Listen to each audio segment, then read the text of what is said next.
Hello बच्चों, let's read this question. The question says, cells become variable in morphology and function in different regions of embryo. The process is called. यहाँ पे question में पूछ रहे हैं कि during embryo development जो sales होते हैं वो वेरिएबल इन मॉर्फोलॉजी हो जाते हैं, मतलब उनका स्ट्रक्चर चेंज होता है एंड उनके फंक्शन में भी चेंजेस देखने को मिलते हैं in different regions of the embryo. इस प्रोसेस को क्या कहा जाता है? Option a differentiation, option b metamorphosis, option C organisation and option d rearrangement. So to answer this question, let us understand the key concept of this question.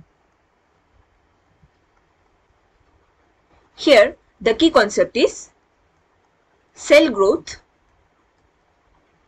during embryo development.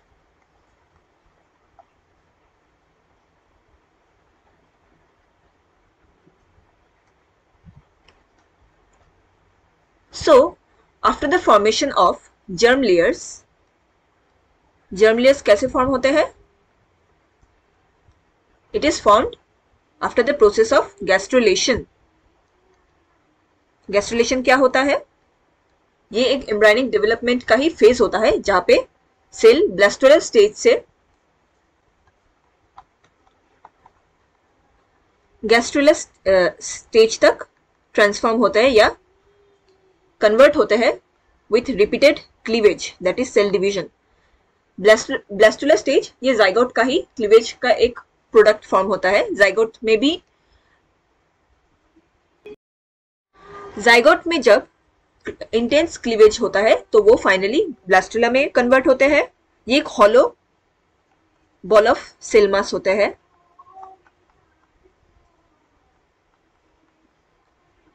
Cell structure and ये transform होते हैं gastrula में जो एक multilayered cell होते हैं. Multilayered cell structure होता है. सो जब जर्म लेयर्स का फॉर्मेशन होता है तो ये 3 लेयर्स में बट जाते हैं. पहला होता है एक्टोडर्म जो आउटर लेयर को डिपिक्ट करते हैं.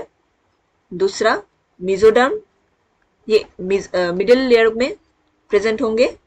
एंड थर्ड इज एंडोडर्म, ये इनर सेल लेयर्स को डिपिक्ट करते हैं. नाउ ये जो जर्म लेयर्स फॉर्म हुए हैं इनमें हमें सेल डिफरेंशिएशन देखने को मिलते हैं.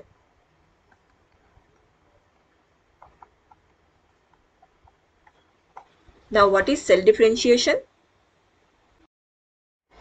It is a process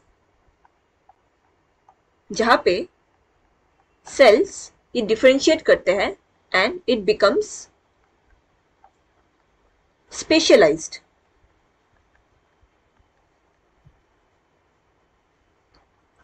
In their structures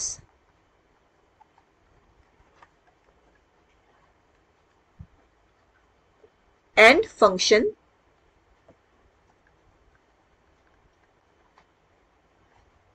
and performing a certain role.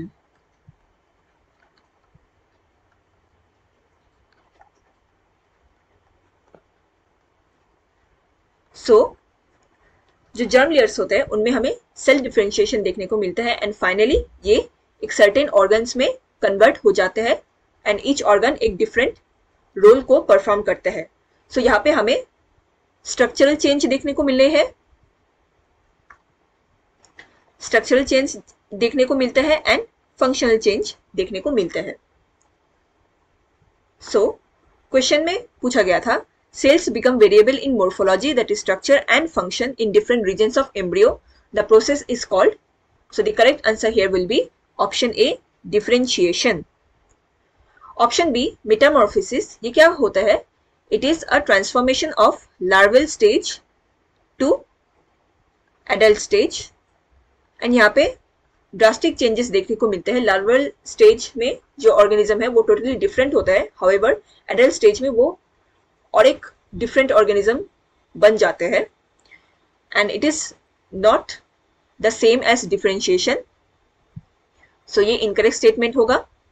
Option C organization, यहाँ पे सेल ऑर्गेनाइजेशन एक डिफरेंट प्रोसेस है, डिफरेंट टर्मिनोलॉजी है.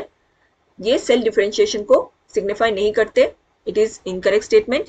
रीअरेंजमेंट अगेन ये भी डिफरेंट टर्मिनोलॉजी है, ये हमारे क्वेश्चन के डेफिनेशन के साथ करेक्ट मैच नहीं बैठता। The only correct answer here is option A, differentiation. Hope you understood it well. Best of luck.